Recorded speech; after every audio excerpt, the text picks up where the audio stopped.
लूट की भी मैम सीमा होती है, ठीक सीमा है। होती है। ब्रिजमोहन श्रीवास्तव, हाँ, ब्रिजमोहन श्रीवास्तव, कमेटी आपने बना दी, हाल फिलहाल में आप सरकार में शामिल हुए हैं, तो क्या ये मान लिया जाए कि महाराष्ट्र में ओपीएस बहाल करने वाले आप सरकार के तौर पर रजिस्टर होने वाले हैं?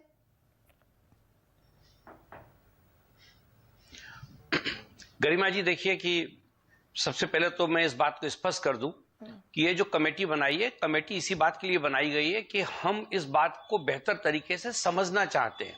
क्योंकि देखिए कि जब हम एक राज्य की बात करते हैं तो राज्य का मतलब है वेलफेयर स्टेट, एक कल्याणकारी राज्य। और जब कल्याणकारी राज्य की बात चलती है तो उसमें यह भी देखना पड़ता है कि राज्य को चलाने वाले जो लोग हैं, क्या उनके हितों के बारे में भी सरकार सोच रही है या नहीं सोच रही। इसका बहुत बड़ा उदाहरण है कोविड के दौर में, जब सारे लोग अपने घरों में थे, उस समय सड़क के ऊपर था कौन?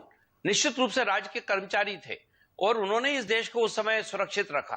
तो अगर उनके बारे में कोई राज्य सोचता है तो इसमें कोई गलत नहीं है। अब जहां तक बार बार माउंटेन सिंह अहलूवालिया साहब की बात आ रही है, मुझे नहीं मालूम कि उन्होंने अपनी जो पेंशन है उसको लेना बंद किया है कि नहीं, या लेते हैं कि नहीं। उनको देश को बताना चाहिए कि सलाह देना तो बहुत आसान है, लेकिन एक परिवार को चलाने के लिए अगर कोई व्यवस्था राज्य करता है तो निश्चित रूप से यह बात भी सच है, हमको देखना पड़ेगा कि हमारे आर्थिक स्रोत क्या कह रहे हैं, जो हमारा इकोनॉमिकल मैनेजमेंट है राज्य का, वो बेहतर है या नहीं। लेकिन दूसरी तरफ यह भी है कि देश में इस समय 13.5 करोड़ लोग गरीबी रेखा से निकल के बाहर आए हैं, और ये एक नया मिडिल क्लास बना है जिसके हाथ में पैसा अगर आएगा तो वो अर्थ का पहिया घूमेगा, और अर्थ का पहिया घूमना बेहद जरूरी है क्योंकि लोगों के हाथ में पैसा पहुंचना चाहिए। हमको अपने स्रोतों को बेहतर तरीके से ऑर्गेनाइज करना होगा, ये सारे राज्यों की जिम्मेदारी है, और मैं सोचता हूं इसके लिए केंद्र सरकार बेहतर तरीके से बात भी कर रही है। अगर आरबीआई के गवर्नर साहब ने इस बात की तरफ इंगित किया है तो उन्होंने इशारा यही किया है कि आप अपनी व्यवस्था को ठीक करिए।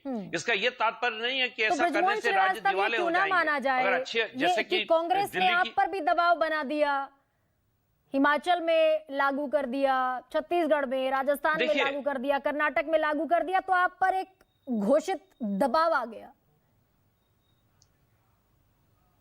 देखिए, हम लोग राजनीति कर रहे हैं और ये बात सच है कि अगर इस प्रकार की कोई बात होती है तो निश्चित रूप से उसका मूल्यांकन करके ही रणनीति बनाई जाएगी। और अगर आज हमारे नागरिक इस बात की मांग करते हैं कि ओपीएस होना चाहिए, तो उस पर अगर हम लोग सकारात्मक रुख अपना रखना चाहते हैं, उसमें गलत क्या है। एनडीए के साथी के रूप में मैं बिल्कुल इस बात को स्पष्ट रूप से कहना चाहता हूं कि मानवीय संवेदनाओं के प्रति, मानवीय जरूरतों के प्रति राष्ट्रवादी कांग्रेस पार्टी भी और पूरे एनडीए के घटक संवेदनशील है। अगर उसमें हम कोई फैसला लेते हैं तो इसको दबाव के रूप में देखना गलत है। इसको निश्चित रूप से आपको इस ढंग से देखना होगा कि हम लोग मानवीय संवेदनाओं को और मानवीय जरूरतों को प्राथमिकता देते हैं, और उसके लिए सरकारों को काम करना चाहिए। सरकार बनती किस लिए? सरकार इसलिए बनती है कि वो आम आदमी के हित की बात करे, आम आदमी की संवेदनाओं का ध्यान रख रहे हैं आप। महाराष्ट्र में आम आदमी की संवेदनाओं का भरपूर ध्यान रख रहे हैं, लेकिन केंद्र सरकार ध्यान नहीं रखना चाहती। विश्वास